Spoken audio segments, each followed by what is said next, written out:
Hello everyone, I'm Kaitlin. And I'm Jillian. And we are the hosts of the OK Drama Podcast. We're two sleepy friends. Recap and break down K-dramas one episode at a time. Hello. Hi, Jill. It is not that late at night. No. But we've had a very tiring day. Mm-hmm. We just finished practicing. Mm-hmm. Because guess what, guys? We're also in a band together. Yeah. We're hustling. In case you didn't know. We do things. We do things, but my ears are kind of ringing from practice. Yeah. And then I think just the overall day of being stuck at work and exhausted and doing thing after thing after thing. Yeah, I had a long day at work. I've had a long week at work, and I was like, I can't believe it's only Wednesday. Yep. And literally I just want to lay down and watch TV. And I can't do that. I know. Because I got things to do. I know. But most of them. One of the fun things is talking about dramas, which we're about to do right now. Yes. Today we're going to be talking about the K2, continuing our series with episodes 5 and 6. Yes. Last week, I think we were saying we really like this drama so far. Mm-hmm. Has that changed for you with these 2 episodes? I'm still interested in it, definitely. Intrigued. I'm still having fun watching it. I'm still interested in the full story of, the backstory of what happened. Mm-hmm. I don't know. I mean, it's no Hotel de Luna. Right. And we are still fairly early on. Mm-hmm. So, I mean, it does take a while for, chemistry to happen. But it is also one of those things where we're done with episode 6 at this point, and I still don't feel like there's chemistry with anybody. I don't care if any of these people. Maybe is this maybe not that kind of drama? I don't know. Maybe not. And I know that this is a lot of people's favorite drama, so I'm not trying to shit on your favorite thing. If you're listening and this is your favorite drama, maybe when we get into 7 and 8, something will happen and you'll totally fall in love. Probably. I feel like you tend to have that happen. Or I'm I don't know about this. And then you're like, oh my god, it's so good. I love them together. They're perfect. That does tend to happen with me. I will admit. So yeah, I'm excited, but after watching these 2, I was like, okay. Interesting. I mean, I definitely enjoyed these 2 episodes. I watched most of it at work. Okay. Yeah, Alex and I watched them on a Sunday afternoon, one right after the other. And I think Alex is still also hung up on Hotel de Luna. And I think in his mind, he's thinking, well, it's no Hotel de Luna. Alex loved that drama. That's funny. So, first of all, Andrew has totally stopped watching the K2. Uh-huh. Second of all, there's no way in fucking hell I could get him to watch 2 episodes back to back. No. Even if he liked it, no fucking way. He would need a break. And then Andrew's I'd be stuck there twiddling my thumbs. Interesting. Alex and I are so, we just watch TV all the fucking time. That's all we do. Oh my god, I just need to go to y'all's house. Yeah, because, please feel free. All I want to do is just lay there for 6 hours straight and watch a series. Just the same show. Not even change it up. Just let me watch the whole fucking thing. Oh, sweetie. That was me with 100 Days My Prince last weekend. Holy fuck. We're still watching RuPaul's show, AJ and the Queen. We haven't gotten through it because I can't get Andrew to fucking sit down with me and I want to watch it so bad. Oh my god. Yeah, you keep talking on this one episode, you talk as if you haven't finished it yet. And I was thinking how many episodes are there? How has she not finished it yet? Because it's 45 minutes. It's longer up and he just can't get through it. And I'm like, please just watch it with me. He doesn't seem super invested, so honestly I could probably just watch it alone. But I don't want to start watching alone, and then it's I watched the whole thing. He's like, oh, okay. That's kind of what happened to me with Marvelous Mrs. Maisel with Alex. I'm still not caught up on the season 2 or 3. But yeah, Alex was like, I really want to watch it. And I was like, okay. And then, like, we just never did. And I was like, I'm watching it without you, like, season 1. And it's really good. And I want to watch seasons 2 and 3, but I just can't seem to prioritize it right now. I know. Like, the new season of Sabrina is on Netflix, and I haven't watched that because I never get to finish watching Grace and Frankie, and I never get to finish watching AJ and the Queen. Grace and Frankie I watch on my own. AJ doesn't watch, but, like, I just don't have time with, like, all this practice and everything. And then AJ and the Queen, I'm fucking waiting. And Sabrina, I don't watch with Andrew, but I want to watch the other shows first because it's too much. It's too many shows, y'all. I know. And then I have, like, my fucking long-ass list of dramas that I want to watch. And I'm thinking, okay, which one should I wait to watch with Jill? But realistically, we only do, like, 6 series a year. Yeah. So, like, and there are so many new ones that I think look really good that I want to watch with you for the podcast. Yeah, to be current. Yeah, to be current. Like, there's this one, I forget what it's going to be called. Okay, well, there's one out right now called Psychopath Diaries, where it's about someone who finds the journal of, like, I think a psychopath murderer person, and he, like, picks it up and, like, is like, what the fuck? But he, like, has it on his person. And then he, like, gets into an accident and has amnesia and starts reading this journal thinking it was his journal. That's just the synopsis of whatever. So that probably doesn't happen until fucking episode 4 or something. But yeah, I'm like, that one sounds interesting. And then there's one coming up that's a new one that hasn't been released yet that is about a person. So there's, like, a detective and his girlfriend. And the detective, I think, is trying to catch the serial killer who was childhood sweethearts with his girlfriend. Or something like that. So, like, serial killer love triangle? Yeah. I mean, I don't know. Anyway, so much stuff coming up. That's to say, we have no time, and it's frustrating. So, yeah. But the K2. Yes, let's get into it. Yeah, totally. Okay. I'll go ahead and start us off. Episode 5. Cool. We start with Jaeha on the balcony, starting to smoke. So this is where we left off on 4.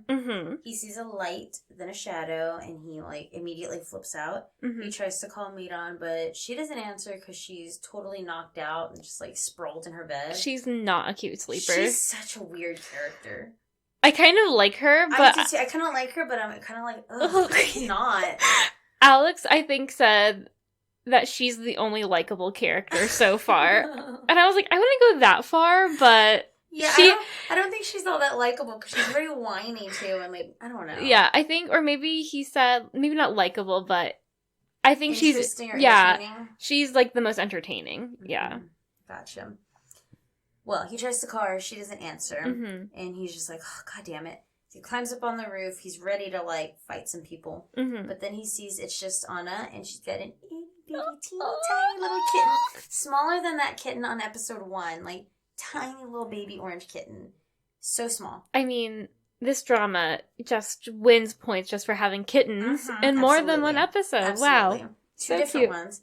And this little baby, it looks like it's drinking milk or something from a bowl, and then it finishes, and then it's like, neat. And she's like, you can't eat this ramen. But then she puts it in her mouth and, I guess, like, softens it and then gives it to the kitten. And the kitten's so happy eating the ramen. And then she's like, oh, your mom's calling you. Go to your mom. And the kitten's, like, walking on this roof. And I'm like, oh, my God, this baby, like, clumsy little kitten's going to fall off the roof. Yeah, because it's, like, Spanish tile style or whatever, terracotta. And if y'all have never been around teeny tiny itty bitty kittens, they are clumsy as fuck. Yeah, their legs don't really work, They don't know how to use their body yet. And I was so worried for this little baby. That's what Alex said. And I was like, where is its mom? I don't see its mom anywhere, Anna. You fucking liar. He was like, Alex was like, she should have helped the kitten down off the roof. She didn't give a fuck. She was eating her ramen. Crying about her dad. Jaeha watches her talk to the kitten, and she's remembering her mom, daydreaming, and she's crying. She makes her way back into the house, and he follows her. And then we see that she put a heating pad instead of a rug to make it look like she's in bed, since the camera in her room is like a thermal sensor camera. And he realizes how she kind of got through, like, snuck out and stuff. Then he sneaks into the attic behind Anna, and he sees her set up. He sees her set up. Like in bed. As in, like all of, like, the shit that she has going on. Gotcha. In her room. Gotcha. Okay. Sorry. Yes, her setup. Uh-huh. It's late, y'all. Do you want to take it again, or should we leave that in? I don't fucking care. Okay. Yeah, he sneaks into the attic. He's, like, watching her. He sees her whole setup deal, her bedroom, yada, yada. Her heating pad. Her knickknacks, whatever. And he just basically makes sure she's okay. He looks around. He sees a picture of young Anna with both of her parents, including, her famous politician daddy. Then the next morning, Miran wakes up, sees the missed call from Jeha, and at first she's kicking herself for missing the call, but then she starts to wonder why he called, and then she gets all excited. And it's like, girl, he's never even, like, really, really talked to you. Yeah. He's not gonna, like, call you to hit on you. Some groups, but I don't know. To be fair, maybe she thought that he saw her get all, like, steamy. Yeah. But when it was actually the other guy. Yes, which we find out. Yeah. Well, she finds out. We already knew. Yeah, exactly. Yeah. Which we find out right now, basically, right? She prepares a lunchbox for Jeha, but when she stops by the security room, only K1, the other bodyguard that looks kind of funny, is there. And he ends up eating, and then he mentions, like, are you, like, really hot all the time? Because I saw you, and, like, you just looked hot, like you were, like, sweaty or something. And she's just like, what? Like, yeah. Why were you looking at me? And she realizes that that's when she was unbuttoning and being, like, I don't wearing know. her short shorts. Why would you do that? Oh, whatever. It's embarrassing. It's very embarrassing. Also, like, you work for a security company. You know that other people can see you. You should know what the shift schedule is, too. Also, though, it seems like she's kind of dumb. Yeah. So, I mean, maybe it all tracks. Yeah, she basically makes it seem like he's nasty and pervy for looking at her when she was flaunting her yabos and everything to the security camera. But it's just suddenly not okay because it's not the person she thought that was going to be watching her. Yeah, even though it's not like she had the, whatever, relationship with the person, and it's all fucked. Yeah. It's stupid. So then we cut to Assemblyman Park Kwon-soo, with his soccer team at a restaurant. After they finish eating, he gives the men a box of vitamins, which are actually filled with cash. I was like, damn, that's clever. Best kind of vitamin right there. That reminded me of fucking Search WWW, where the, like, shitty, terrible mother was, like, giving people fucking, like, boxes of juice or whatever, vitamins, and then they open it. Yes. Or, like, I guess that was also Search WWW, where he has just that, like, shopping bags of cash. Ready to pay people off. I mean, crazy. So they're just kind of, like, whatever, schmoozing, paying people off, and then his secretary informs him about the death of Eugene's aunt, Eugene's aunt, she's dead. Her husband, her husband owns part of the conglomerate. So it's like, I fucking hate all these, like, family relationships. Yeah. I don't hate the story, it's just very confusing to me. Like, who owns what shares, and it's hard to keep track. Who's, quote-unquote, more important? Yeah, and so when we get to, like, the reading of the will part, I really fucking skipped over a bunch of stuff, because I was like, I don't know who's talking right now, and I don't really care who gets who shares and stuff like that. So, anyway, it's basically Park Kwon-soo is just like, drama. Have you seen that, like, Billy Porter thing of the hat? His, like, hat that he wore to the Grammys? Yes. That was basically Park Kwon-soo. Can't miss this. Right, exactly. So he's like, yes. Count me in. RSVP to that funeral. We will be there. Then we see that Jae-ha has been a little creep and has been spying on him from, like, a rooftop, kind of keeping tabs on Park Kwon-soo. Where does he have the time? I know. I'm like, does this man not sleep? Eugene is all moody, getting ready for her aunt's funeral, and it's just kind of put her, well, obviously, like, her relative died, even though she doesn't seem that, like, broken up about it. But I think it's just kind of made her think, like, what will happen when I die? Because her aunt didn't have any children of her own, and basically Eugene was the only one to take care of her, and, you know, women aging. Yeah. And that whole thing. Chief Ju makes Jae-ha go to the funeral, and they talk about Jae-ha's revenge plan on Park Kwon-soo. Again, like, they're just putting a bunch of shit on Jae-ha at this point. Like, you're gonna be here, you're gonna be here, whatever. Once they get to the funeral, other JSS agents inform them that they have been banned from entering. So, like, I guess they call, like, the whole fucking security team to go to this funeral for them, because there's, like, too many people. Yeah, there's, like, 12 men, like, just standing in front of this, like, temple, not being allowed to go in. Crazy. On the way to the funeral, Sejun tells Yujin she must be excited to acquire her own shares in the company, and she's not sure the family will give everything up easily, and they share some more, like, shitty back and forth comments. They're just not a happy couple. No, not at all. Chief Ju tells Sejun and Yujin that the agents can't follow them in. Yujin is skeptical that someone would attack them at a funeral, but since she is allowed 2 employees, Chief Ju decides to send in Jae-ha and Team Leader So. Team Leader So sits back and watches, but Jae-ha ends up giving Yujin a pen, and he tells her to click it once if something is off so he can listen in, and if it's something dangerous, to click it twice. And he's just, like, got all these tricks up his sleeve. I know. I'm like, what the fuck are these other agents doing? Like, this is, like... Why don't they have pins? This is, like, day 2 on the job for him, and he's like, I got you. Yeah, it's wild. Yujin goes to the room where the will is read with the family, and this includes her half-brother that we met earlier, his mother, and his father-in-law, as well as the husband and son of the aunt. The attorney starts to read the will after Yujin presents the key to the safe, and this raises eyebrows like, oh, she's got the key.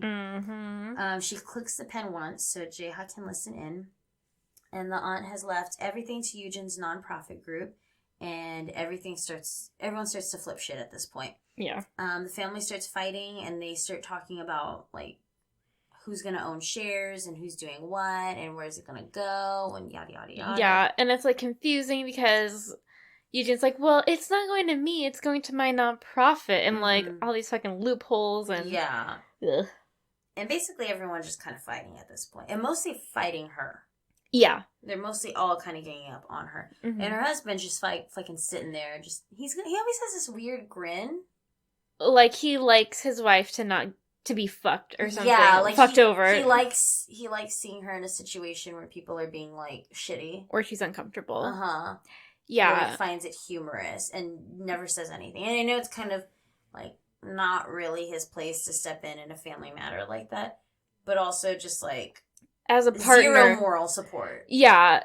As a partner, you could be, like... Whatever. Yeah, just, like, emotionally supportive.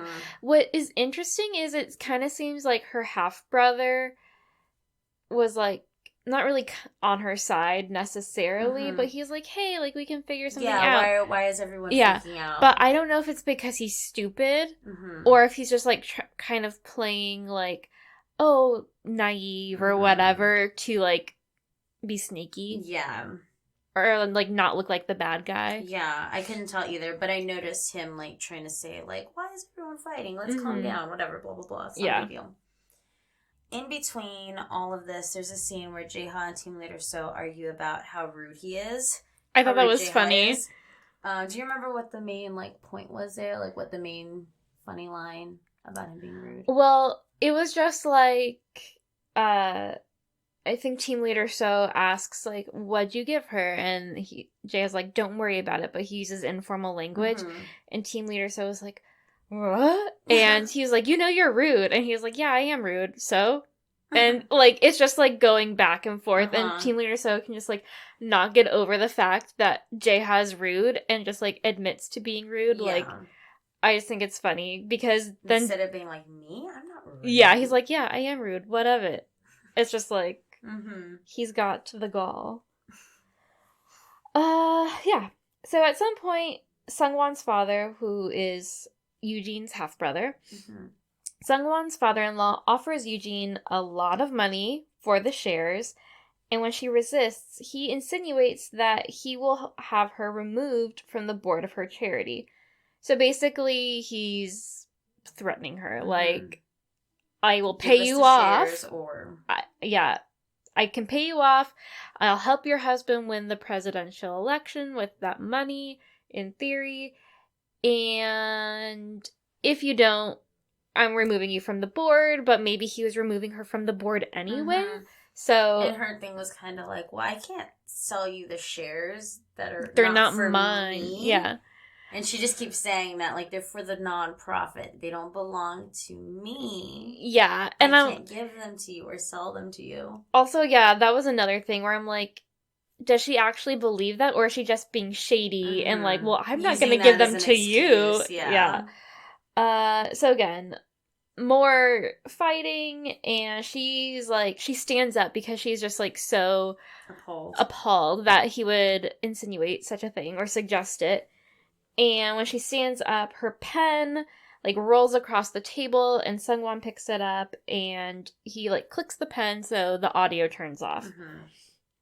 Eugene starts to freak out and starts yelling about how basically her family has taken advantage of the situation, and how her father was the one who built JB Group up, and how her and her mother like worked for her father at the very beginning when they were like starving and had nothing, and how basically Sungwon's mom was just a mistress who was also there at this meeting. Yes. So yeah, Sungwon's mom is also one of the people who's like really pushing buttons. Mm-hmm.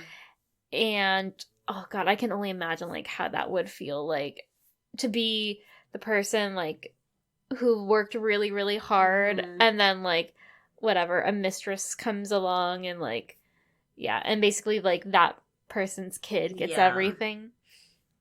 So yeah, and then it gets even uglier, like when they start talking about like, are you even happy, blah blah blah blah, while fucking Sejun does nothing. Mm-hmm. Like you said, like it's always tense when there's like a family fight because you don't want to get like too involved. And just like fucking hold her hand or something. Yeah, or just put your like hand on her, you know, just like rub her back. Yes, or or just say let's go.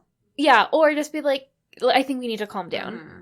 Like you need to calm down or something. Yeah, it's anyway. So once the transmission gets cut off, Jaeha starts to become suspicious. And Team Leader So thinks it's fine because Team Leader So don't know shit. No, I'm like, how'd you become a team leader? You are clearly not like. Did you not hear the stuff before it clicked off? Yeah, you're not very motivated. He was like, they're probably just talking about money, and she doesn't want you to hear. Yeah, and Jaeha's like, she don't give a shit if people hear about all her money, and he basically says like that she's too ambitious to let like money talks get in the way of stuff like this. So he's like, nope, I'm out. BRB. And yeah, he grabs an umbrella and walks away. More shitty things are said, like Eugen's dad didn't love her, and he realized that she was a terrible person. That's why he didn't want to leave her anything. Mm-hmm. And is she even happy again? It's all really messy, and it's like cutting deep, and it's getting personal. It's not even about like companies or shares at this point. It's just like, who can say the meanest thing? Mm-hmm. Who can hurt someone's feelings the worst? She's holding back tears, but she's still, like, kind of fighting back. Meanwhile, Jaeha fights his way through a hallway full of guards, as usual. He lights a fire in the bathroom, which makes the fire alarm and sprinklers turn on. Everyone's like, what? He walks into the office looking super cool with the umbrella, gives her a handkerchief, and escorts her out, and he's holding the umbrella over her. Mm-hmm. He tells her the board meeting has been canceled, so she should still have her position. And Eugen wonders how he knew to come to get her, even though she didn't click the pen twice. And she's, like, thinking this in a little voice. Uh-huh. He did look very cool coming in with the umbrella. Mm-hmm. Also, I was, like, very surprised at how wet everybody got. Like, yeah. That's just, like, one of those movie and TV show things where like it starts to rain or a sprinkler happens and like everyone is drenched like immediately. Yeah, crazy. Mm-hmm. Everyone stares at Eugen and Jaeha as they walk out of the PKS. Oh, and PKS. That's Park Kwan-soo. Yeah. These...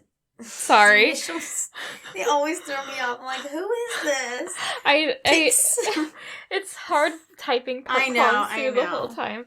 Park Kwan-soo, he's just like fucking living. It's his fucking day. He's a gossip. Yeah. He's super chismoso. Yep. He went to go tell all his friends after. He went home to tell his wife and was just laughing. Yujin is done. She's pissed. And she tells Sejun to take a separate car back. Mm-hmm. Does not want to be around him. Oh, I love how she's like, maybe you can go play a game. Mm-hmm. I forget why. Oh, they were like, in the reading of the will, like, weren't they, like, locked in there for a certain amount of time? And didn't someone say, like, hey, we could play a game or something, right? Oh, yeah, I think you're right. What the fuck? Anyway, yeah. People are weird. Yujin quietly cries in the back of her car. And she tells Jaeha not to act without her orders again. And he responds with, sure, whatever. And she looks taken aback but intrigued. Mm-hmm. And she tells team leader So to take her to Cloud 9, which we see Jaeha isn't allowed to know about. Yeah. I think at this point... Sounds like a club. I know. I just keep, like, this is just giving me Search WWW vibes. Mm-hmm. And I was like, is Cloud 9 like a fucking male... escort thing? Yeah, the first time she mentioned it, I was like, is that a club? Mm-hmm. Is it like a fancy elite club for the richies? Yeah. But no, I think at this point, or at some point in these 2 episodes, she thinks like, I don't think I'll be able to tame him. Or something about Jaeha. Do you remember that? No, I don't remember that. Yeah, I'm like... That's so wild. I know, I'm like, okay, clearly she has a thing for this guy. The doctor from earlier that we enjoyed calls Meet on, and they start to gossip about how cool Jaeha was earlier. I like how that gets brought up a lot. Like, he's so cool. Mm-hmm. Or, like, I think it's in Romance as a Bonus book where he's like, oh, I'm so uncool. Like, uncool. I don't know, like, what the actual translation is for it, but it's just funny when people are calling other people cool. So cool. Cool. I say cool a lot. I don't know if I say cool a lot. But maybe I say cool a lot because... you watch drama so much? Probably. I'm like, okay, prior to 3 years ago, did I say cool this much? Well, yeah, they think Jaeha is super fucking cool. And, like, how he rescued Yujin and the umbrella, like, everyone's talking about it. She starts to fight with Master Song, who's a martial arts instructor. And when he keeps hanging out in her office and he gets jealous when she won't stop talking about Jaeha. Then he takes Jaeha out to eat and convinces him to help him with the doctor to kind of get her attention. Mm-hmm. The doctor, who is named Kim Mi-kyung, clocks out and she sees Master Song and Jaeha awkwardly act out an argument to try to impress the doctor. She ends up rushing over to save Jaeha when Master Song flips him over, and she ends up hitting him in the head with her purse. And somehow her purse is so fucking heavy and, like, sharp that she cuts his bald-ass head. And Kim Mi-kyung gets after both of them for acting stupid and saying a woman wouldn't fall for that. And she ends up feeling bad after Master Song apologizes. And then we cut to the 2 men celebrating. And Master Song is, like, super happy because he won her over. Or what he feels has won her over. And Jaeha is genuinely happy for him and is like, I think you owe me dinner again. Yeah. I thought it was, well, going back a little bit, I totally thought of, like, You and Me when Kim Mi-kyung is, like, staring at her clock, and she's, like, like, counting down the seconds, like, it's 6, I'm out. Like this, goodbye.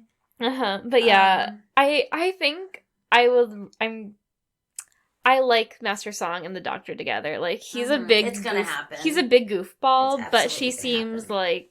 They seem to balance each other out well, and I like the Doctor. She seems like a cool lady.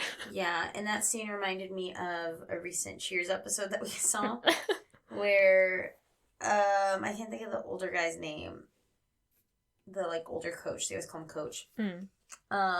There's a new girl who, like, is living in his apartment complex, and she's younger, and he really likes her, and she goes to the bar.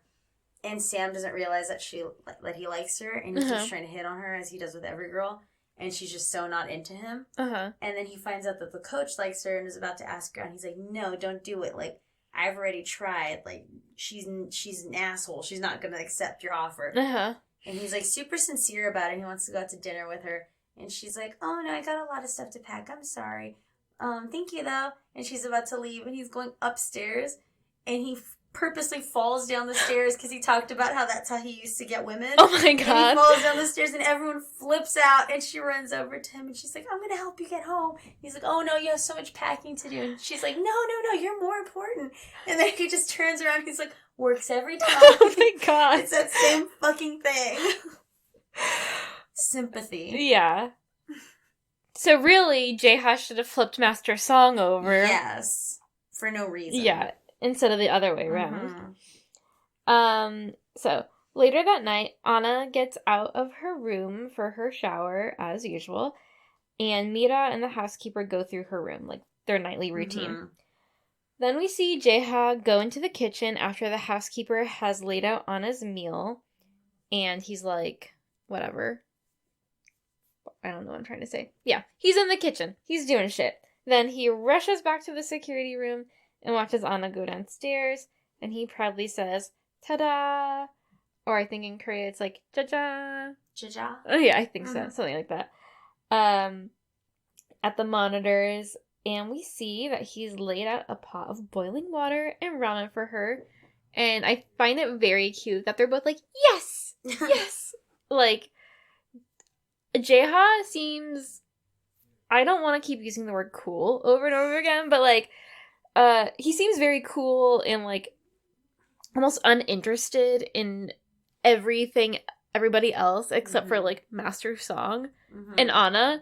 Like, when it comes to Anna... making people happy. Yeah, when it comes to Anna, he's, like, very invested in basically her whole life at this point, which I think is interesting because, one, he's only been on that job, like, presumably this is his second day. Yeah. But I guess maybe he feels, like, a stronger connection with her because of the whole Spain thing and being at the house. Yeah. And then, like, whatever, her being there when she held Eugene hostage. But anyway, it's cute. They're both like, yes. And then Anna starts happy dancing. But then looks up at the camera and covers it with a tissue. Jaeha freaks out and is like, what? I need to see her. And he, like, flips through all the cameras and then is able to find another angle. And at this point, I'm like, let the girl have some privacy. But then I'm also like, well, he is her bodyguard and he needs to see if, like, something happens to her. But Alex is like, he doesn't need to be all up in her business. He knows she's just gonna eat ramen right now. Yeah. In that scene, there's a moment where he's, like, in his little rolling chair and he rolls back, but then needs to, like, pull himself back up with his legs. And that scene just made me laugh a whole lot. It looked really funny, like, all the way back and then, like, trying to get up again close to the screen. So, Anna starts actually dancing at this point, and Jaeha also starts dancing because he's so happy he was able to make Anna happy. And Anna is, like, just thrilled eating ramen. She says, Like, after every bite, it's a lot. I mean, it's cute, but it's like, what's happening here? Part of me is like, if these people want to keep her happy and want her to, like, not be interested in running away every chance she gets, maybe offer her some things that she would like. Yeah. Like, maybe ask her, what would you like to eat, Anna? Instead of just, like, preparing her whatever the fuck you want. Like, healthy food. Yeah. Oh, do you want to watch TV with me, Anna? Yeah, like, they don't even attempt to talk to her or attempt to, like, befriend her, you know? And I know that, like, Miran is her security guard and it's, like, a different relationship. But the housekeeper could try to, you know, talk to her. Yeah. And maybe if she has, like, someone there that's a companion that she can trust, she would be less likely to want to run away. And it would maybe even open up, like, I really wish I could see my dad. Or maybe you can deliver this note to my dad. Maybe that's where Jaeha comes in. Yeah. Just weird. I don't know. Very weird. Jaeha is still in a super good mood until Miran goes up to him during his break where he goes out, I think, for another smoke. And they have an awkward conversation about the call from the night before. She tells him about their time in Barcelona and how Anna always tried to escape to find her dad but he never came for her even when they told him she was asking for him. Because he sucks. That's sad. Mm-hmm. Also, like, going back to their awkward call, she was like, oh my god, like, I saw your call, but I didn't think I should pick up. And he's like, why? It's a work hotline. Like, you should really pick up next time. She's so weird. I know. I just thought that was hilarious. Where she was, like, trying to play hard to get or something, and he's like, it's a work number. Like, what are you talking about? You should have answered. Yeah. Anyway, but yeah. Sejun is a really shitty dad. Yeah. Jaeha comments on how sad it is, and Miran tries to cozy up to him. Then she ends up getting a call and tells Jaeha he's off the night duty.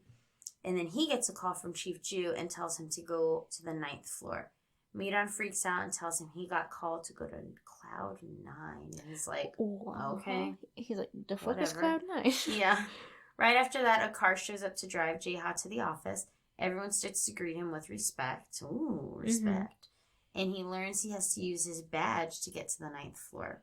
And then he's shocked when he realizes that the numbers are going up, but the elevator is actually going down, which is super confusing. Yeah. And then the elevator opens, and he's in this crazy-looking basement hallway that just looks intense and not real. Yeah. It looks like, I can, like, picture it in my head, but it almost looks, like, very 80s-y, like... Yes, like, almost Matrix-y. Yeah. With all that fluorescent lighting or something, yeah. And that's, like, it. Crazy. Yeah.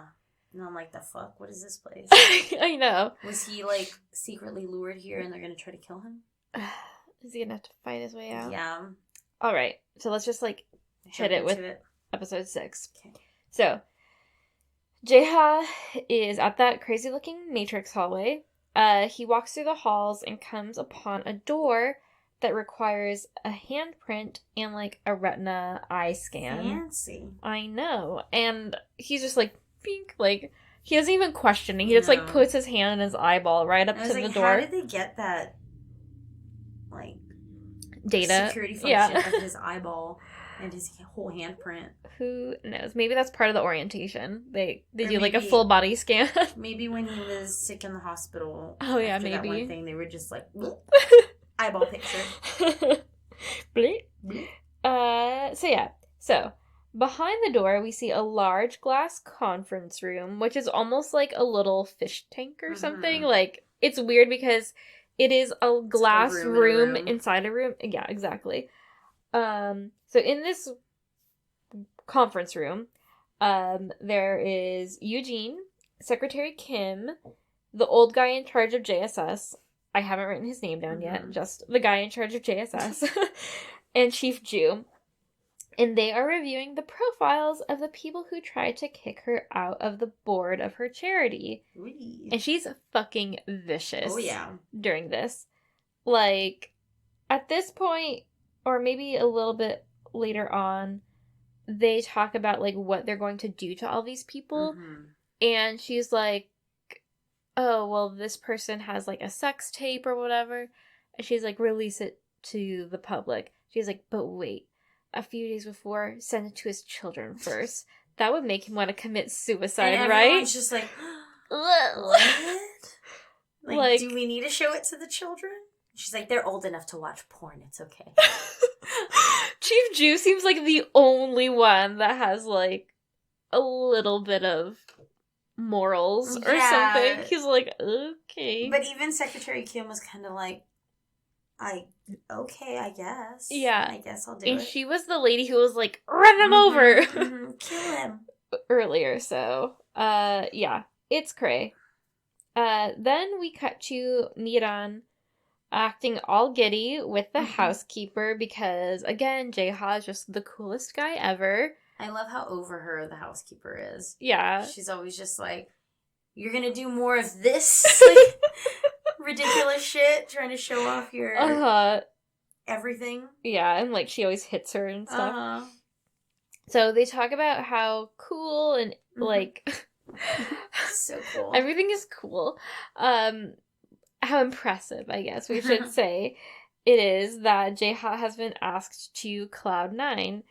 And basically Miran is like, wow, he's like, he's really climbing up the ranks fast, and she, like, thinks, like, oh, yeah, we're gonna make a great match. Like, this is a great partnership for me. And I'm like, what are you talking about?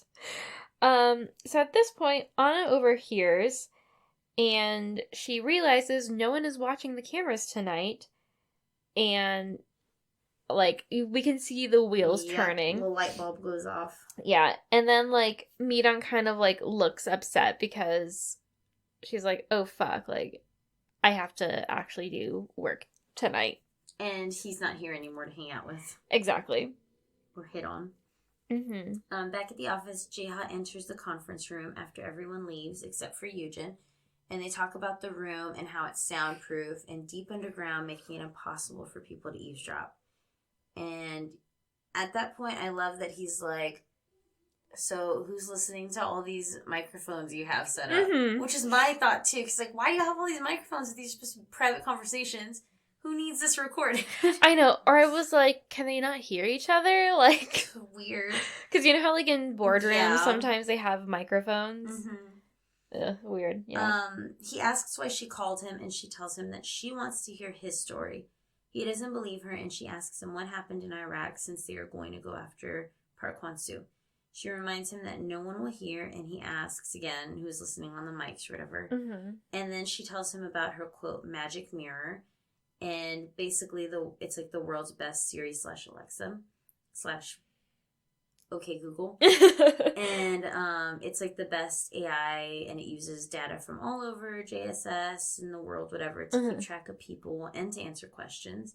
And she tells Jaeha that he can ask the mirror his questions about what happened in his past. Meanwhile, Anna watches the news and sees that her shithead dad will be at a church the next day. And she's like, okay, I'll go there. RSVP. She sneaks into Miran's room while she's watching TV. And I don't know if you have this written here, but around this time, Miran goes to the kitchen and there's Subway. Nice Subway placement. But she's just like looking at all the sandwiches and she's like, yeah, take 2. I was just thinking, like, that's totally me. To be like, all these sandwiches. I'll take 2.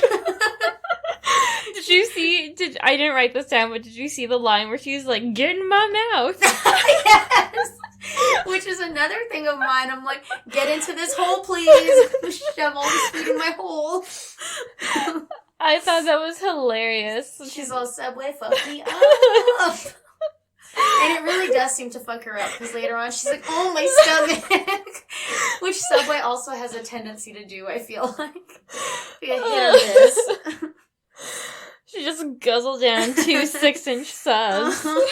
But it's funny, because right before she's like, oh, my stomach, she, like, takes a bite of the sandwich, and she's like, oh, my stomach. And I think she takes another bite, and it's like, fuck this, and leaves. I can't.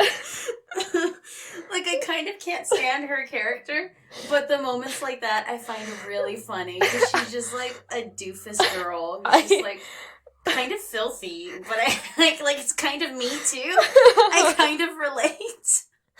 I agree. I can't breathe. Yeah.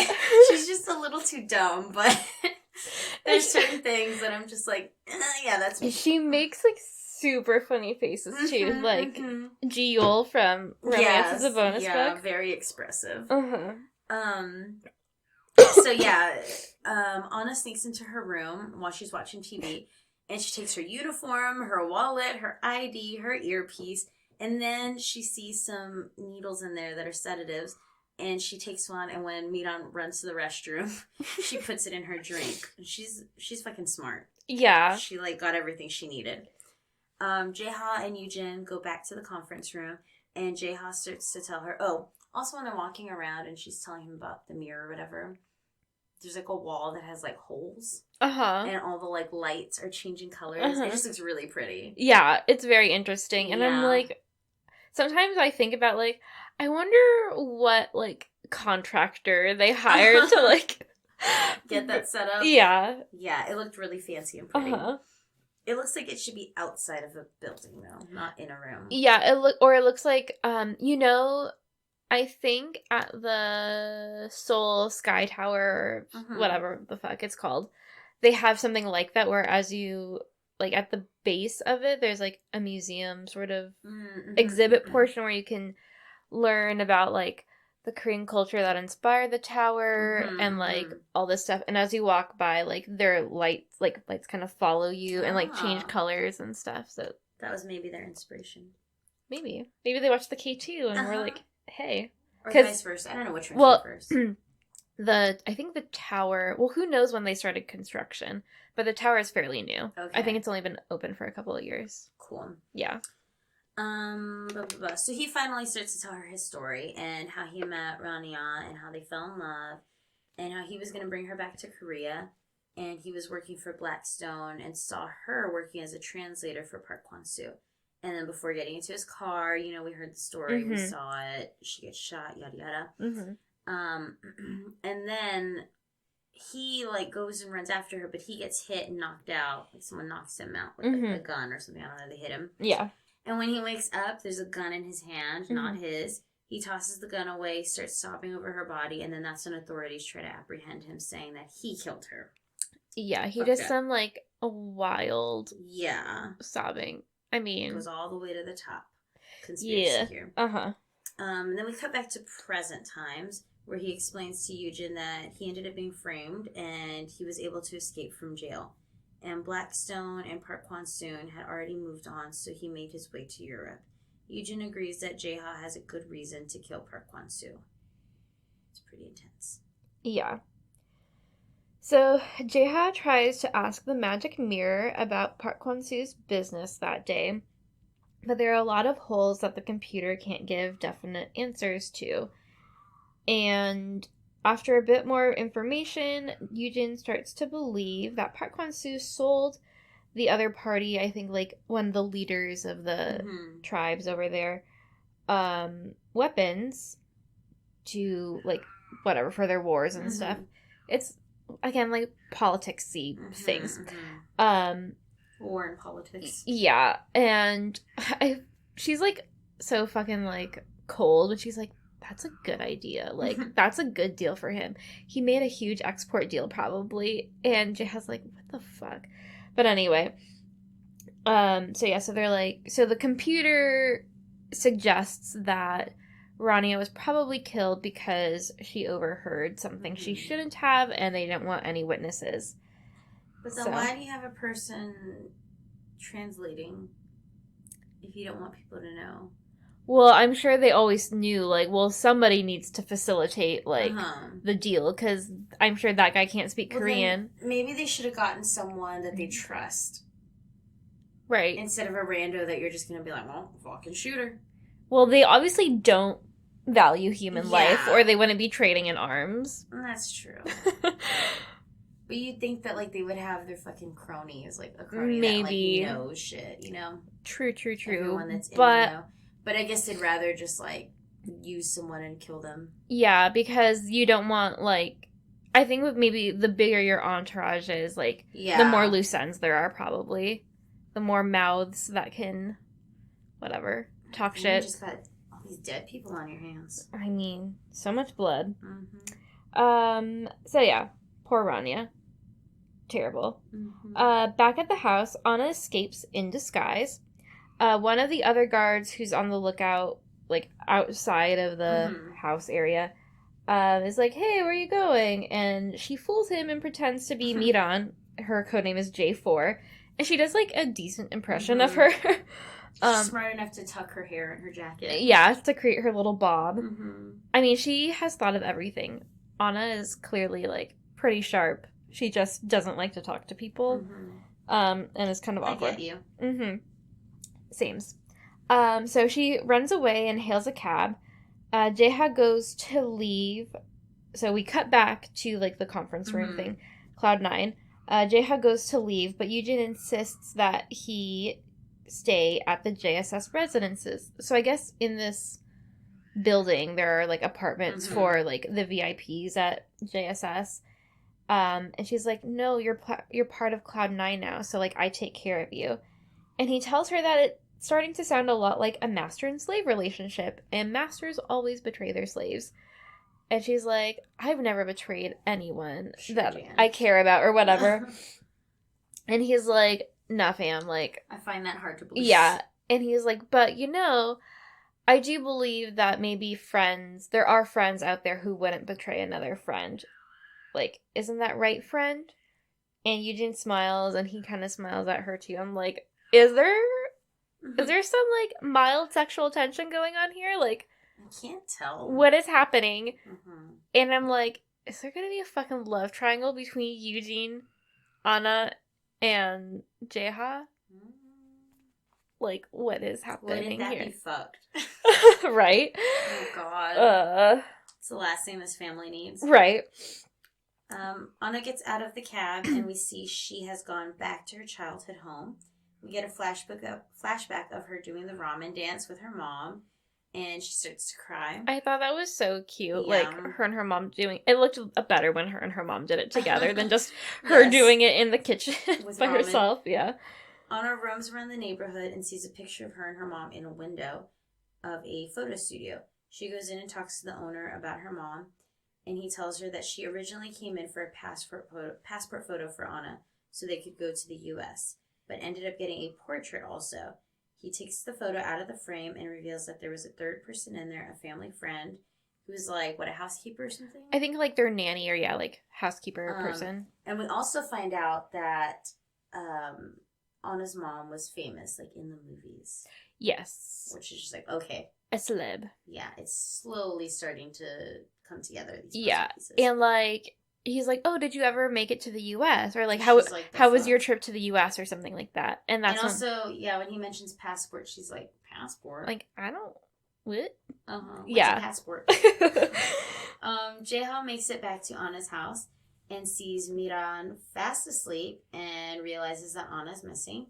Chief Ju tries to take charge and says they should try to find Anna without telling Eugene about her disappearance. He starts to get after Miran until she gets an alert that Anna has used her credit card, and they start to track her down. Jeha looks, like, so disgusted with her, because, I mean, I feel bad, like, it's not, well, okay. She got drugged. She got drugged, but also, like, maybe she should have been on her guard, and not just, like, fucking downing 6-inch subs and, like, watching TV when she was the only bodyguard that night, but... I mean, technically there was the one outside, though, who talked to Anna. This is also true. And didn't realize that was not Miran. Yeah. Very true.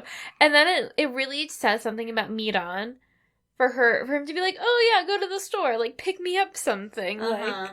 And he also made a comment like, you keep doing this, like, you do this all the time, I'm gonna end up reporting you.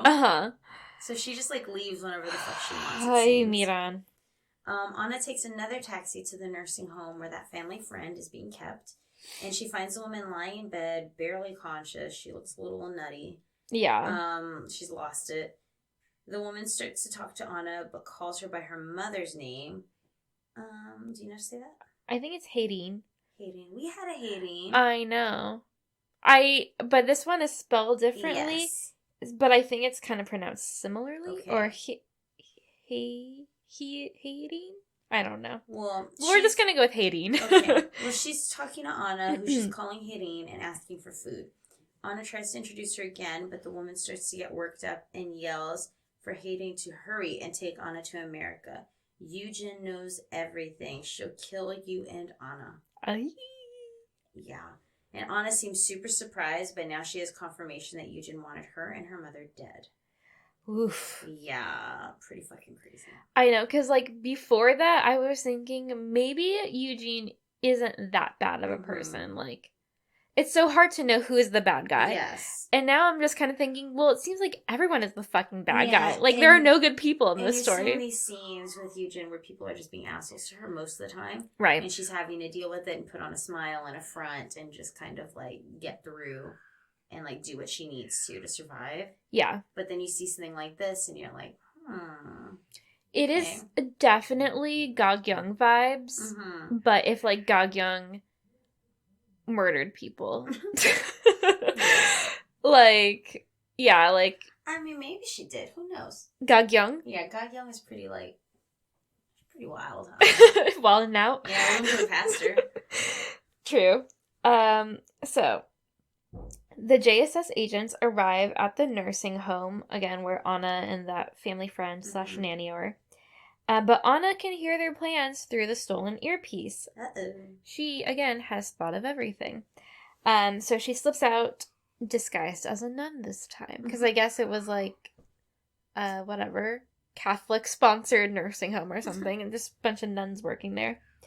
So then we cut to a church where Eugene and Sejun look like super great people helping an old lady walk up this hill. And Park Kwan-soo looks like a fucking asshole as his driver drives him up the hill and honks the horn at people to get out of the way. I'm like, can you be more, like, obtuse? I love how the crowd's like, who is this guy? He's so uncool. He's bad. Like, what's happening? Oh, this guy. He's the worst. Yeah. So Sejun and Eugene make it into the church area, and they look super on edge looking around for Anna. So I guess at this point, they've heard the news that Anna is MIA. I didn't know if she knew. I knew that he knew. That Sejun knew? Yes. Oh, okay. Because someone had told them, they said not to tell anyone, or they didn't want to tell her until after the event. Mm-hmm. But somehow someone told him, and so he looked on edge. And I feel like she just always looks on edge. That's true. Honestly. Yeah, I wasn't sure if she knew or not. Yeah, I'm not sure either, no. But anyway, it's just, like, very awkward, too, because Park Kwan-soo is there, and he's, like, being a fucking weirdo. Again, like, not reading the room of how he should behave. And I'm like, how did this guy make it so far in politics? Like, he seems like a doofus. Dumb money. But, again, there are a lot of doofuses in politics, so, anyway. Blah, blah, blah. Old lady. So they take their seats. They're on edge. Once Mass begins, Anna enters the church with a group of nuns. Yeah, she sees her father, and her father brings it to Eugene's attention, like, got her. And he says something like, I mean, it cut off for me. I don't know if there was more to this, but he says, like, why is Anna ... And she's, like, listening, and then her eyes shoot up towards the nun, like, she didn't realize that she was, like, gonna be there. Okay. Like, she didn't realize she was missing. That's what I took from it. Okay. And it also seemed like he was blaming her. Like, you're supposed to be in charge of her. Why is Anna over here with nuns in front of us in this whole fucking crowd of people? That makes sense. Because she had, like, a look of shock. Like, she didn't expect to see her. Mm-hmm. Oh, fucking Eugene makes some fucking crazy eyes later on. Yeah. Absolutely. Eugene's fucking freaking out. Making crazy eyes. Yes. Anna's with the nuns. Eugene texts Chief Ju, and all of the JSS guards start to close in on her until the priest stops them as the nuns start singing. And, like, he's like, no! Yeah. They are not smooth at all. Like, fucking 6 dudes are just like, like... on either side. And it's not a very big church. Like, it's not like they're in the wings of a stage or anything. Like, they're clearly just, like, on the sides of the wall where, like, everyone can see them. And they're, like... make everyone uncomfortable, too. And they're dressed in their suits. Yeah. So it's, like, it's not like they're fucking the Avengers, like, undercover, like, blending in with the crowd. Discreet. Yeah.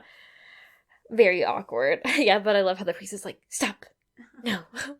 But I would be the same way. I'd be like, what the fuck are you doing? Like, get out of here. Just wait. Yeah. After the song ends, the nuns all walk off to the side, but Anna stays behind. She stares at her father. Tears are filling her eyes. Her dad just, like, can't even look at her. Like, he looks at her, and then he just keeps looking down, like, he's embarrassed, or he's just pretending like he doesn't know who this is. Yeah. And Eugene just looks like, what the fuck is gonna happen? Everything's ruined. Yeah. Shit's about to go down. Her eyes are filled with tears. Like, everyone looks upset. And Jaeha is standing there, and internally he's begging Anna not to do anything. And Eugene is just making crazy eyes and faces. Jaeha tells the guards to back down, and Anna suddenly starts singing Amazing Grace. Yeah, because the priest is like, I think we have another song. So she's not moving. He's a great improviser. Yes. Everyone starts to join in. The nuns join in. Everyone's singing and crying. And then afterwards, she stares at her father one more time and then walks off with the rest of the nuns. Jaeha tries to find the nuns, but Anna's already gone. However, one of the nuns hands him a note from Anna. She asks her father to come get her and says, "You know where that is, don't you?" Ugh. But Sejun's a shitty dad and don't know where that is. No. So Sejun and Yujin fight in the car about Anna. Sejun wonders how Anna has been treated in the past to resort to this type of behavior. And Yujin basically says that Sejun is a shitty dad, and she feels sorry that Anna believes that he would be able to come for her. Yeah, and I know, like... I mean, I see both of their points. Yeah, I feel like she never really had a childhood. Like, it was cut short. Anna? With her mom and everything that happened. And she only has one parent, and to her, like, he means the world, and he's special, and he's, like, the almighty. But then there has to come a point where you're like, this dude just keeps letting me down. Yeah. Well, and I think, I mean, I'm sure she has, like, some sort of psychological trauma with all of that stuff, because prior to her, like, being kidnapped or whatever and sent to Spain, like, it seemed like, we'll see in the flashbacks, like, she loved her dad, and, like, he seemed like to be a good dad in those moments, and so I'm sure, like, she can just place all of the blame on Eugene, like, how we see she does, and it does seem like she's a little bit emotionally stunted. Yes. Like, she's obviously very smart, because she can sneak out of a bunch of different places, apparently, but, yeah, it's a little upsetting. Eugene tells Chief Jew to leave the car, and Eugene recalls the last breakfast she made for him 14 years ago, where he read the news that Anna's mother had committed suicide. She tells him that she wouldn't have despised him as much now if he had just left that day. He tells her he stayed to protect Anna from Eugene, and Eugene tells him that she always thought the same thing, but she's beginning to realize that he kept her hidden for his own ambition. Yeah, so it's a little confusing, because she says, like, I wish you had just left that day, but, like, in the flashback, we see that he's about to leave. Yeah, and she's like, if you leave, I'm gonna come after Anna. Or like, Anna dies too. Yeah. So it's like... she, like, basically admitted... that she killed... the mom. I'm wondering, though, if she just said that. Yeah, and if I don't know, but we find out at that point that he's been married to her this whole time. Yeah. He was never married to Anna's mom. She was the side piece. She was the other woman. Uh-huh. And it's so interesting, though, because she was the other woman, but she was also, like, a celebrity in movies or whatever. And he was, like, at parks with her. Yeah, well, I'm wondering if maybe after she had Anna, like, she didn't do stuff anymore. Because, like, in Korea, it seems to be a big deal if you're a celebrity and, like, you get married and have kids. So I can only imagine how big of a deal it would be if you got pregnant without being married. Like, to me that seems... and you can't say who the father is. Exactly. Like, it kind of seems like she would just be like, I'm retiring for a bit. And it kind of, like, to me it seems like she had her success, so she was probably wealthy. And then I'm sure Sejun helped them out and, like, hooked her up with, you know, nice shit. And and then when they went to the park, I mean, she had her sunglasses on the whole time, so that's how I'm rationalizing it. But yeah, I think it is very interesting that, like, they're both at this point very high profile people. Yeah. We cut to Anna at a park, and she remembers the day she went to an amusement park with both of her parents. They're having a great time, and then there's an announcement of a missing child. And Sejun makes a plan with Anna for what to do if she ever gets lost. He tells her that she should stay in the exact place she was lost so he could come find her. Yeah. And, like, going back to the car, I'm just thinking about it now, like, I think it's interesting that Eugene is like, I always thought that you were trying to keep Anna away from me too because you were afraid I would hurt her.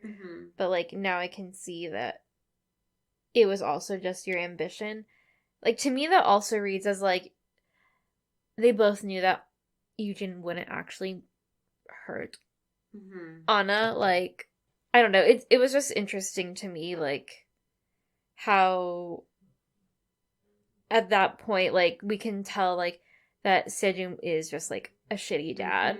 That maybe he did love her at one point, but, like, if he actually loved her, he would have made more of an effort to, like, see her. Yeah. And, like, at least fucking keep tabs on her, know stuff about her. Yeah, he doesn't know anything. Yeah. So JSS agents find Anna in the park through a selfie taken by a stranger.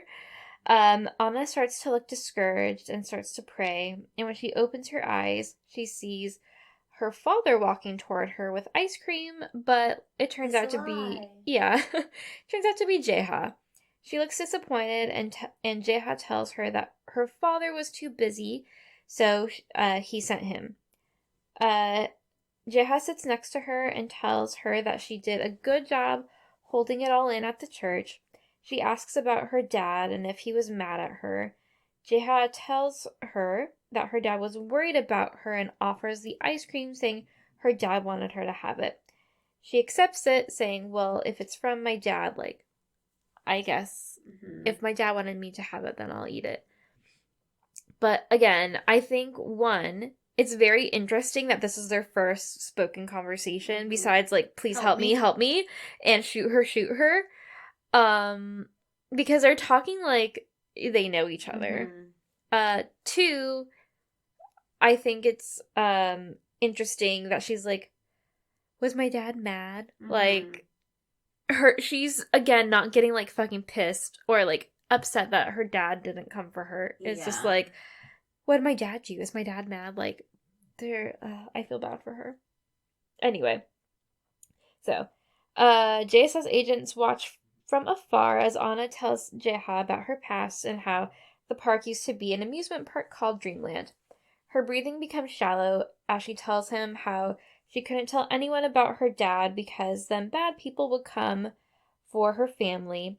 But then she says that she realizes that she was maybe the bad person all along, and then she collapses. What that mean? I know. Jaeha tells calls the JSS people over the walkie-talkies and is like, call an ambulance. The housekeeper then tells the agents that Anna is super allergic to strawberries, which were on the ice cream that Jaeha gave her. And Jaeha has to give her CPR to keep her alive, which I feel like is supposed to be kind of romantic. No. I know. Which is weird. Inappropriate. No. Jaeha yells at Anna to wake up, and then bam, end of episode. Alex was also very bothered by the romantic framing of CPR. Just don't do that. No. Like, if you need to give her CPR, that's fine, but, like, again, like, don't make it seem romantic. Yeah. It's not a romantic setting. No. You're like... No one wants to be CPR kissed. Exactly. Like, it's not kissing, it's whatever, keeping your airways open and keeping you alive. So you don't suffocate and die. But yeah. And then we, like, see how Anna was like, my dad wanted me to have this? Question mark? And then I'm thinking, so does she think that, one, her dad doesn't know about her strawberry allergy, or two, her dad, like, wants her to die? Yeah, that's what I was wondering. And did he actually tell him? I don't think so. I think Jaeha just felt bad for her.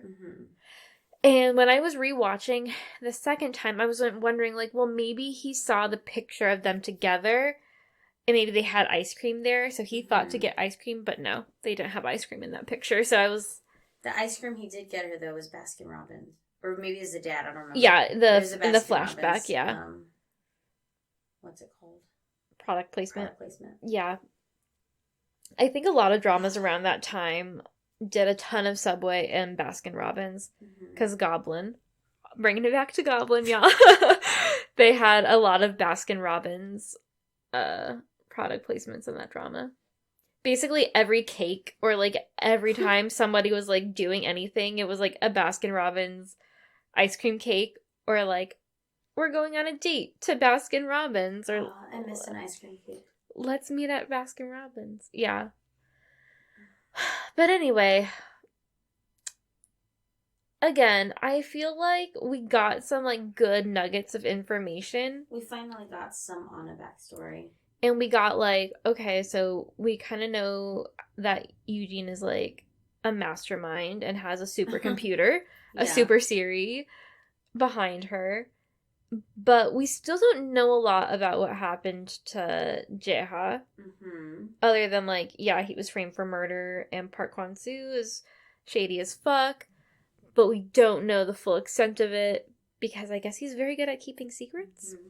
And staying offline. We still don't know what really happened to Anna's mom. Yeah, that is something I'm very curious about. I really want to know if Eugene, like, is super involved in it. And this is the other thing I was wondering. So, Secretary Kim is the woman who was with Anna at the airport. Mm-hmm. So, we know that Sejun and Eugene were married at that point. So presumably Secretary Kim works for them. So, but then they're like, oh, Eugene is going to kill Anna. Mm-hmm. So did Eugene send Anna to Spain, or did Sejun send Anna to Spain? It seems like Secretary Kim works for Eugene and only Eugene. That's what I was thinking. So maybe... It doesn't seem like she gives a fuck about the husband, whose name I keep forgetting. Sejun. Yeah, like, so I guess... It's like, okay, well, we can keep her alive, but she can't stay here. Mm-hmm. Okay, yeah. You can live, but you can't live. Yeah. So, I don't know. I want to keep watching, yeah, so I can get some more answers, but I do like the romantic aspects of K-dramas, unless they're, like, clearly not romantic. Yeah. And I feel like this is trying to be romantic, but it's just, like, not at all. It's at this point. Funny. Yeah, it's like, kind of weird. It's funny to see her dancing with ramen. It's funny to see her be like, yeah, and Jaeha to be watching and like, yes.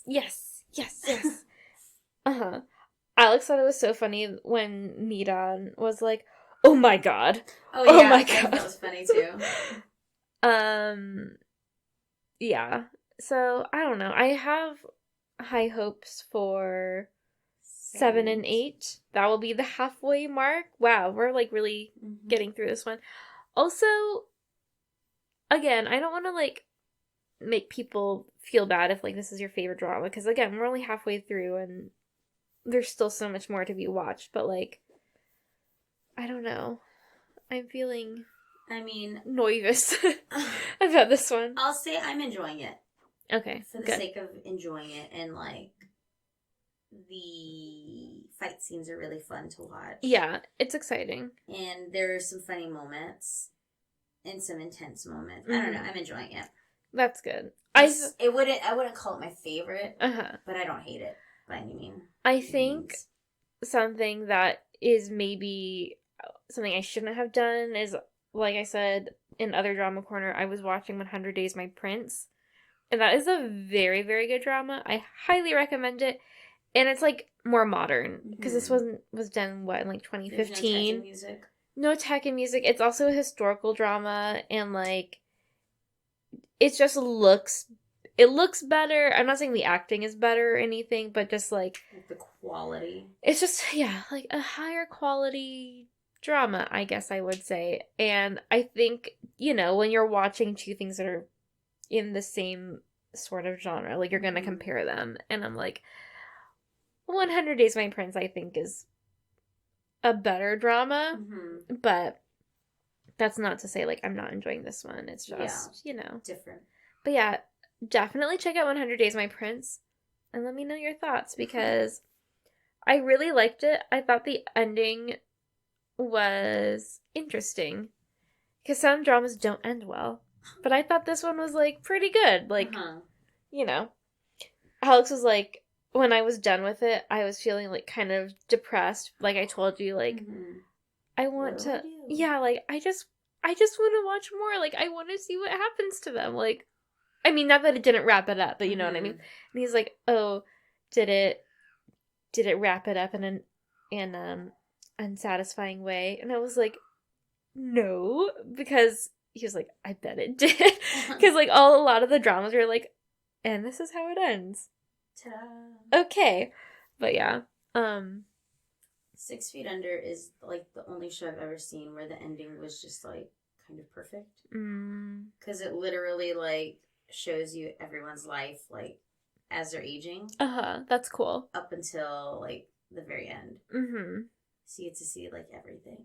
That's cool. It's one of those where it's just like, it's so good and you're just like crying the whole time. That's a show that would have you, Kaitlin, crying every episode. Every single episode. I started watching that with Andrew because when we first started dating, we watched Dexter first. And I was like, oh, it's so good. And Andrew was like, well, if you like Dexter, you'll probably like 6 Feet Under because it also has Michael C. Hall. I was like, oh, dumb. And like, we're watching it in my dorm in episode 1. I'm like holding back tears already because it's just like, oh my God, what are we watching? It was so good. It's a really good series. But just like, ugh. Yeah, I'll add that to my list. We have that on DVD, by the way. Okay. The series. When I want to watch something that will make me cry. When you feel like a good cry. Is it like a satisfying cry or is it just sad crying? Or is it just like a mix of a bunch of different emotions? It's like a mix, yeah. They basically, it's a family that were like their funeral, their family and stuff. Yeah. And so you're kind of seeing like the lives of people and like the people that come and go. Every episode starts with a death. I'll give that away. Yeah. I've seen a couple of episodes. It's pretty intense. Yeah, I think Andrew made us, like, our friend group watch it in high school, like, a couple of episodes. So. And y'all were like, man, this is dark. Yeah, I think it was one of those things where it was, like, very late at night, and we were like, what do we do now? And he was like, we could watch 6 Feet Under. Because I just remember, like, me and Alex and Andrew and, like, all of our other friends, and it just being, like, very dark. Like, late at night watching that show. But I don't really remember any of it. Yeah. So, anyway. Check out 100 Days My Prince and 6 Feet Under. Yeah. Probably two very tonally different shows, but who knows. What else? Oh, do you have a fashion moment? I do not. Well, I will say, what's her face? Anna. Her shoes that she's wearing. Oh, yeah. I have some shoes that are very similar to that. The shoes that she stole from Miran? Yeah. I'm assuming they're Miran's. Yeah. Yeah, I noticed those too. Those are cool. And I liked how the pants were just a little bit of ankle showing. No sock. Yeah, she looks good. But she looked really tall. Yeah, I wonder how tall she is. Fashion, she looked great. Anna looked great. Whatever. Finally wearing clothes. Yeah, not just a nightgown or a robe. I love you. The ramen again. The kitten. The kitten, yeah. The kitten and ramen, those are two I love yous. I mean, I thought it was sweet, like the flashback of her and her mom dancing together was like kind of cute too, but kittens beat that, so. They're so tiny. I know. Oh, seeing that just makes me want a kitten so bad. And just like pawing at her legs, like, give me more food. The little meeps. Yeah, so cute. I love kitten meeps. Me too. All right. If you guys have kittens, please tweet us. Tweet us your kittens watching K-dramas. Yes, my kitten, who's not really kitten. K-dramas. That's the hashtag. Oh my god. Let's start that. Yeah. Miles always watches Miles does watch. I have on my personal Instagram that I realize I haven't updated in like a year. I noticed. What's Kaitlin up to? Nothing. Yeah, I don't know. I just feel like if I were to put an Instagram up, it has to be like some sort of like production or something. And I'm just like too lazy, and then I overthink Instagram a lot, and I'm just like mostly on Twitter now. But I do have a hashtag, or like, what do you call that? Like a story category or whatever, called Miles Watches, hashtag Miles Watches. And I just, like, film my cat watching TV. But I haven't done it in a while. I'll try to start it up. And then we can start the hashtag Kittens and K-Dramas. Mm-hmm. So please tweet us or Instagram us. Tag us in your Instagram story of your cat or dog watching K-Dramas. Yeah. Edie likes to watch. Mm-hmm. Totally. Cute. Alrighty. I think that's it. Follow us. So yeah, tweet us all those things at OKRamaPod. Follow us on the things, the Instas and the Twitters. And the Facebooks. And the Facebooks. OK Drama Podcast. All of the links are in the show notes below. You can check out our website for, like, past episodes, and, you know, it's good to have a website, I guess. Yeah. Email us, okdramapodcast@gmail.com, so we can read your sweet, sweet emails. And, yeah, like, whatever. Have fun out there. Yeah. We hope you are more rested than we are. Yes. Say that. Yes. Yeah. We're kind of running on empty. I am, at least. Me too. We will talk to you guys next week. Goodbye. Goodbye.